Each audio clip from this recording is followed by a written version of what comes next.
Okay, so I'm hoping that, like me, your household has also descended into lots of chaos and sellotape. As you can see, the children had fun taping up our cupboards, lots of silver foils, and lots of trying to find space in my kitchen where I haven't emptied out all my cupboards, so I just don't have a lot of space for everything. So we're going to be working in a very, very narrow corner of our kitchen, and the main reason is so that you don't see all of my wonderful, lovely mess. So I'm going to share with all of you some 2 or 3 really exciting recipes that are definitely our family favourites. And one of the lovely things about the first recipe that I'm going to share with you is this actually is a bit of a merging of my culture with Elchanan's culture, because obviously he grew up in Brooklyn and I grew up here, and even though my family isn't Hasidish, we do kind of like the very Hamish foods like kugel and cholent, or as we have to call it in my house, kegel. And Elchanan's family calls it kugel, so it's an interesting mix. But what's really lovely, the recipe that I'm going to share with you now, Mark has actually named it pastrugel, which is a lovely combination of different words, and it's combining the words pastrami, which is definitely not something that I really grew up with, but Elchanan very much did. This is a very American type of dish, which you can get here now. I think the main difference between pastrami and salt beef is it's just got a much smoky, it's got quite a smoky kind of flavour to it. But it's combining pastrami with potato kugel. Now, if you're not somebody who normally makes potato kugel, that's fine. I don't also normally. Pesach is that time of year where I'm just trying to come up with as many more roast potatoes, specifically the mini roast potatoes, because you don't need to peel them and take hours doing that. But for Pesach, we're going to be doing potato kugel, because that's part of kind of trying to mix up the variation on the potato. Reuven helping me, which was really lovely. Potato, the quantities, it's 8 potatoes, 1 onion. I've doubled the recipe just because I actually want to freeze half of it. I'm actually going to freeze both lots because I'm making it today's Monday. We're probably going to eat it on Shabbat the first time, and then on one of the second days the second time. So rather than having to go through the whole process twice, I'm going to double up my recipe and make sure I have enough for 2 meals. So as I said, the mixture that I'm starting with, and I'm just going to grate the last part of it, is we've got 8 potatoes, 6 eggs. And I'm just finishing right now. I will be sharing the recipes with you. One second, I'm going to tell you another alternative way of doing it. Okay, or an alternative way of doing it is you could actually thinly slice the potatoes and onions and do it like that as well. That can also work.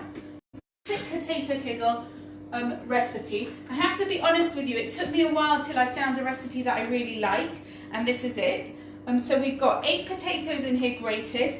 I've got in here a mixture of finely grated, and I do think the mixture. To that I'm going, as I did mention in the beginning, I'm actually doubling the recipe. You can even half the amount, but I'm going to be adding my eggs. If your kitchen is anything like me, it's a bit make-do in terms of utensils for Pesach, but I think that's part of what makes Pesach really special, actually. So I've got, to that I'm going to add, so if it was 6, if I was doing 1 lot of the recipe, it would be 1 cup of oil. Just not to confuse you, I'm not going to tell you what that. I'm obviously going to do that again, just because I'm doing it slightly different, my version. Okay, sorry about that. So we've got, back again, so we've got our 8 potatoes, 1 onion. While you're grating up the potato, mix that onion in, it stops the potatoes going brown. Then we've got 6 eggs, 1 cup of oil, a tablespoon of salt. I have to get used to all my Pesach measuring things. So we're going to do a tablespoon of salt. This one's half a tablespoon, but we're going to do a tablespoon of salt. You can add pepper if you want to, you don't have to. Some people don't like pepper in a recipe, so that's completely up to you.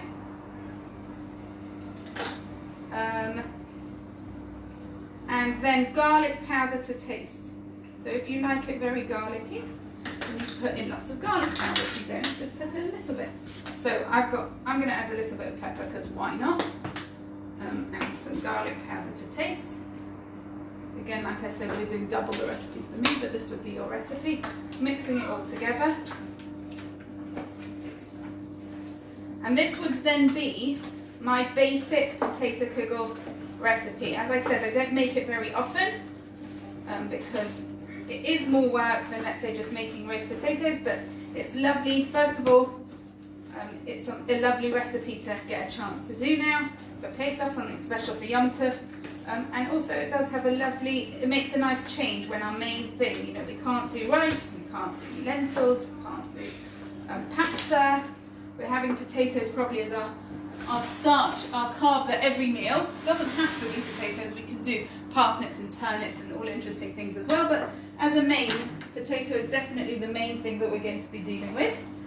Then I have for Pesach a crock pot that I got a few years ago. I find especially when there's 3 days Yom Tov, it's very useful because then I can leave this on. I leave the crock pot on the whole time and I can put different things in each day.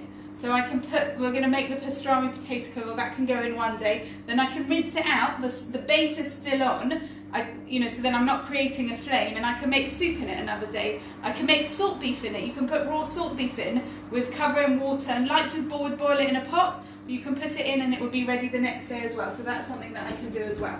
So I'm just rinsing my crock pot quickly because I haven't used it since last year, so I think it's probably a good idea. A little bit of oil at the bottom, just to make it easier to clean, I think, really afterwards. And then what I'm going to do, and if you don't have a crock pot, you can use a regular dish. So I'm going to be making this in the crock pot, but I said that I've doubled the recipe, so I'm also going to be doing this in an aluminium foil dish as well. That oil's really and truly finished, so do a little bit of oil in here just to make it easier to serve afterwards.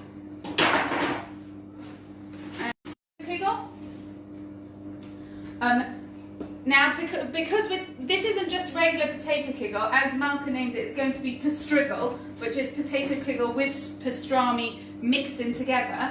What I'm going to do is I'm going to put a layer of the potato kugel at the bottom of each of the dishes. As I said, probably this one's going to be for the first Shabbat, and I think this one will be for probably day 7 or 8. So I'm trying to double up on my recipe so I don't have too much work to do as well, because there's lots of cooking for lots of days. So I'm going to put a layer of my potato kugel mixture, about 1/3 of the mixture, at the bottom of my crock pot, or I'm going to put about 1/3 of the mixture at the bottom of my other dish. Now, what I really like about this is it's actually a real mixture of modern and traditional cooking right now, because potato kugel was a very much, it's got that very Heimish, that very, goes back to, I don't know when they used to make, I can imagine in the shtetl, this was what my great-grandmother would be making potato kugel, but she definitely would not be mixing it up with a very modern, and I think especially in England, this is very, very modern, if I'm correct. I don't think that we were getting pastrami here until quite recently, because it's, obviously in America we did. So the way my pastrami comes, it's sliced up. I'm going to put a layer of pastrami in both my crock pot and also in my other dish. So just to show you that, this is my pastrami inside where my potato kugel is. And then what I'm going to do, I'm actually going to leave the other potato kugel for now, just because it's getting a bit much to demonstrate them both at the same time. But you get the idea, we're going to be making 2 mixtures. I'm going to put another layer of mixture on top of that. It's quite liquidy, but that's fine. Just keep mixing it in. I'll show you the the potato kugel mixture does have quite a lot of liquid in. I wouldn't take out the liquid because I think it makes it quite moist. So I'm covering it in another layer of potato kugel mixture. Putting some more pastrami on.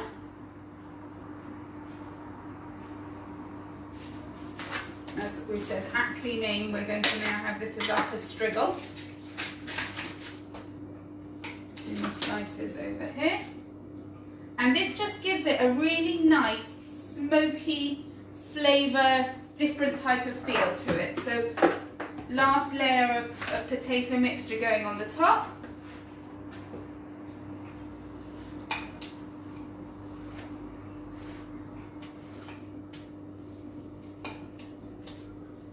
Okay, so just to give you an idea, this is what it's looking like right now. I'm not going to tip it too much so it doesn't spill. This is our potato kugel mixture.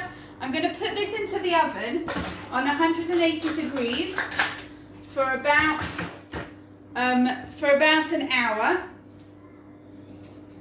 It's not an exact amount, but it will be going for about an hour. What I then do is before Shabbat, so it would be on Friday, I'd make sure to do, I'm going to freeze this now once I've cooked it. Before Shabbat, probably about an hour before Shabbat comes in, I'm going to, sorry, I would have defrosted it already from Thursday night. What's very important to note is this year, because we're going straight from Yom Tov into Shabbat, we need to do something called Erev Tavshilin, which is where we make the blessing on ready cooked food just before Yom Tov to allow us to cook on Friday for Shabbat. Because normally you can't do anything on a Yom Tov for any other day. You couldn't cook on Monday for Tuesday, but because we're going into Shabbat, we're allowed to cook on Friday for Shabbat as long as we've made a special blessing called Erev Tavshilin, and we'll share some more information on how to do that nearer the time. So that gets cooked in my oven, frozen once it's cooled, and I'll take it out probably on Thursday night, put it in my crock pot just before Shabbat. I normally pour on it about, and it's approximate measures, it's not exact, about a cup of water just to keep it nice and moist. And what happens, which is amazing, is it cooks overnight. So it cooks the whole of Friday night till Shabbat day. The whole home fills with this delicious smell of potato kugel and meat mixed together, and then it makes a really, really delicious meal the next day. So that's very exciting. I'm very much looking forward to that. Okay, I'm just going to check 1 second on if there was any questions. No, okay, it's lovely to see people on both Zoom and on Facebook. Great.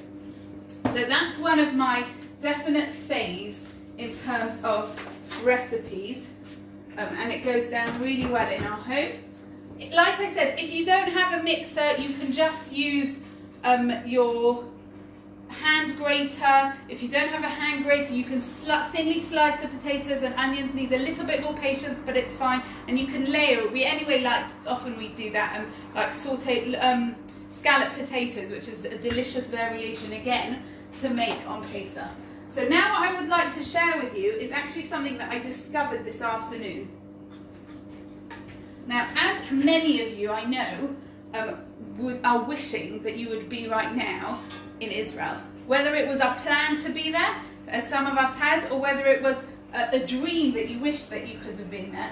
And one of the things that I love so much about Israel is iced coffee. It's really one of the best things about it's not the best thing about being there, but it's one of the great things about being in Israel is that we get to have iced coffee when we're there. So just this afternoon, I tried a new recipe that I had seen someone had written about, I think actually on Facebook, which is whipped coffee. Has anyone tried whipped coffee? Give us a wave or a heart if you've tried making whipped coffee yourself.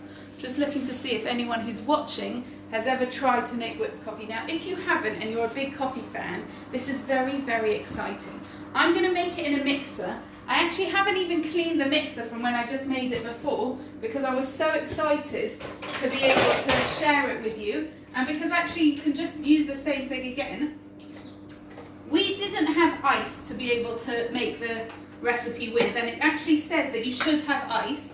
What you're meant to do is you're meant to make a glass of milk with ice in it, and then you top it with this whipped coffee. Now, it's a little bit like we're all saying that we're missing so many different things at the moment. Well, like I said, one of the most delicious things that we love having when we go to Israel is having iced coffee.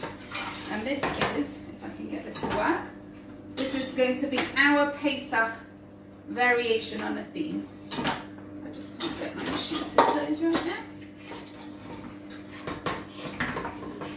Sorry, just give me a sec. Yeah, that might work now. Yeah, okay. So what we're going to do is, it's very simple. You need coffee, sugar and water. Zehu. So what we're going to do is, I only drink decaf coffee because I get headaches from regular coffee. We're going to take our coffee now. We're going to take our sugar. And this is a lovely milky treat to spoil ourselves. We really enjoyed it now as we're preparing for Pesach. It's nice and sunny outside. There's no reason not to sit in the garden with a lovely glass of this and enjoy yourself. So the recipe goes as follows. 3 tablespoons of coffee. 1, 2, 3. And this makes about 4 glasses, enough for 4 people, maybe even more. 3 tablespoons of sugar. 1, 2,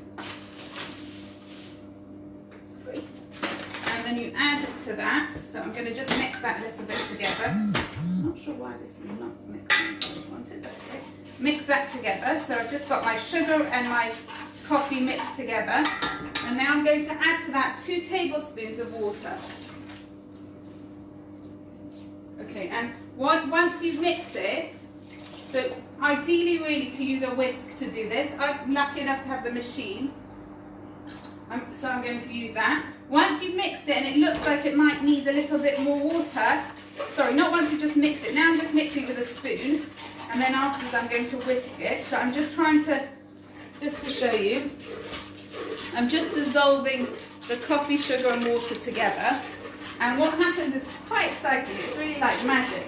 And if you're a coffee lover like me, I really love coffee ice cream as well. This is a little bit like that. It is quite strong. So if you want to, you can always decide afterwards to add more milk or however you want to do it. But this is now what we're going to do. Is we're going to turn this on. And I'm just going to allow that to whip up. And I think that what's really important right now is to realise that we have to all find ways of making really yummy things that we love, because that's really what everyone's talking about at the moment, which is really important, is the idea of self-care. And yes, it's wonderful to be able to cook lots of exciting different recipes, but at the same time to show ourselves that we can feel loved and looked after as well at this time, which is really important. So, I'm just whipping this up. You can see, it's starting to turn a bit lighter. And it's just amazing how the texture and everything just changes just from whisking up water, coffee and sugar. I'm going to add a tiny bit more water to that mixture, just to see if it will make it go a little bit more fluffy. And what's lovely is it makes this really thick, gloopy, like froth, and the cold milk and ice. When you put it on top, it feels like you've got a real professional fancy dessert, or that you're really being treated. So I'm just going to give it another minute, and then I can show you this delicious mixture, which is what we're going to scoop over some cold milk for a refreshing, delicious treat. And what's really lovely for me, what I really love, is I love trying different recipes, and when they're really simple like this one, it was a real lovely Yom Tov find for me to be able to make something as exciting as this. So,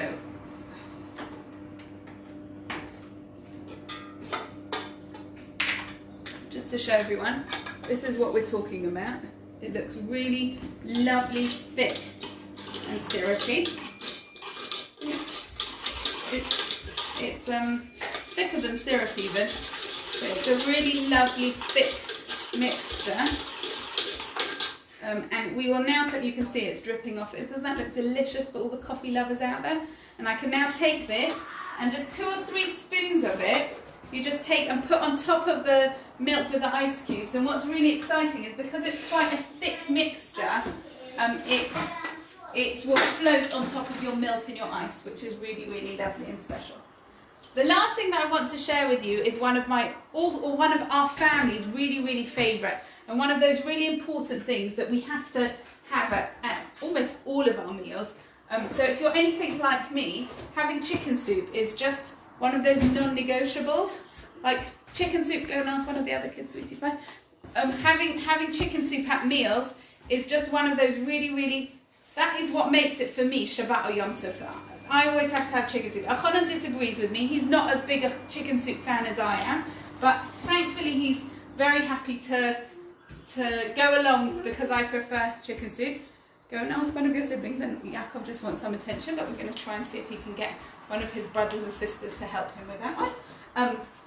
Right, so what's quite interesting about, so for us, chicken soup means it has to have knedlach in.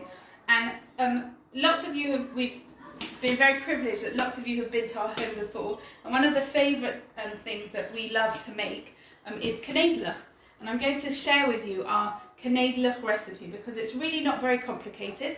And it's so delicious. But what's interesting this time about making knedlach is I'm actually going to be making it a lot earlier than I normally would. Normally it's a very much a rushed Friday afternoon kind of job. But we're probably having chicken soup, spoiler alert, Wednesday night, Thursday night and Friday night, I think. Because I feel like it's Seder night and then it's Shabbos, you just need to have chicken soup at every meal. During the day meals we'll probably have something else. But I just, like I said, I just feel like chicken soup is just, that is, you know, Shabbat and Yom Tov for me. So we're going to be having it quite a lot of meals, which is why I've got quite a lot of it. But what's actually lovely about making it now, freeze it like a tray, put it in the freezer, and then once it's frozen, put it in a Ziploc bag. And then my big secret to making knedlach is once they're, or making them separately, drop them straight into the chicken soup. Now, whether you're making them fresh and dropping them into the chicken soup, or whether you're taking them out of the freezer, you can do it like that as well and drop them straight into the chicken soup. Once it's already bubbling, then all the flavours of the chicken soup go straight into the knedlach. And even if I don't do it that way, I'd still season the water that I'm boiling it in as if it's chicken soup because it adds so much more flavour. But what's special about these knedlach is that because these are going to be eaten at Seder night, we're very particular to only have matzah that is shemura. So it's, you know, the more expensive end of the matzah. It's not just the regular matzah, but either the big round handmade one, or shmura means that it's been guarded the entire process through. We're very particular to have that on Seder night. The rest of Pesach not as much. Some people are. Some people only eat that the whole of Pesach. But on Seder night we're very particular, which means that we don't just use any matzah meal, we use special matzah meal. Ooh. So this is like probably almost as expensive as like gold leaf or something if I mix that into the knedlach. But because it's special for Yom Tov, it's something really that we couldn't go without. So I have measured out my matzah meal. I'm using 1 cup of matzah meal to 4 eggs. Obviously I've doubled the recipe because I told you that already, that that's just what I do. I always try to do things double, then I don't need to end up making it as often. So I've got my matzah meal, my eggs that I've checked, made sure there's no blood spots in, looked up to the light, etc. So that would be 1 cup of matzah meal to 4 eggs. Mix that in together. To that I'm going to add, I have now lost my spoon because I don't have that many measuring spoons for Pesach, or spoons in general actually. So I'm just going to quickly wash that up live in the middle of the performance, washing up my spoon. Into that I'm going to now mix my salt, so 1 tablespoon of salt. So I've got my cup of matzah meal, 4 eggs, tablespoon of salt. Into that I'm going to put in a dash of pepper and 1/4 teaspoon of baking powder. Okay, so I'm going to make sure I've added my flour, my matzah meal, not flour, definitely not flour, my matzah meal, my eggs, my salt, my pepper, dash of pepper and baking powder. Is that everything? matzah meal, oil, eggs, salt, dash of pepper and baking powder. Yeah, mix that all together, then it makes quite a thick mixture. I haven't poured in my oil, that's what I've forgotten. I'm looking why it doesn't quite look right. I need to pour in my cup of oil. Yeah, I haven't poured in my oil yet. Pour in my oil. Once that's all mixed together, put that in the fridge for about 10 minutes. And when it comes out, it's a perfect mixture to be able to make your knedlach with. I love smaller knedlach, so if you have the patience to do this, I would suggest making little knedlach. The other thing that I do is that I will put the knedlach onto like a dish that's small enough to fit into my pot. By that I mean like a dinner plate or an appetizer plate. I'll put all the knedlach onto the plate, and then when the soup's boiling, I can just gently lower the whole plate into the soup and all the knedlach fall off. And then, like I said, I always boil it in my chicken soup. The longer it cooks in there, the yummier it is. Make sure the chicken soup is bubbling away before you drop the knedlach in. And that is my recipe for delicious, fluffy, airy, yummy knedlach. So, just to recap, we have had pastrugel or potato kigel with pastrami inside.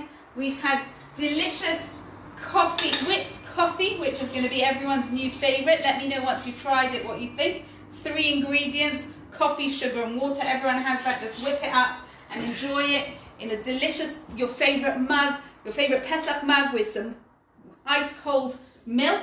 And then also potato kigel, we've got our our knedlach, we've got our matzah meal, our eggs, our oil, salt, pepper and baking powder. I will post all the recipes onto both the Facebook Live and it will be hopefully in the comments on YouTube once this goes on YouTube as well, so you've all got all the exact amounts. And that was just sharing 3 of our current fave Pesach recipes. Maybe we'll follow with some more on Chol HaMoed, some different desserts and things like that to share with you. Other than that, lovely to see you all and hope you enjoy cooking. Bye!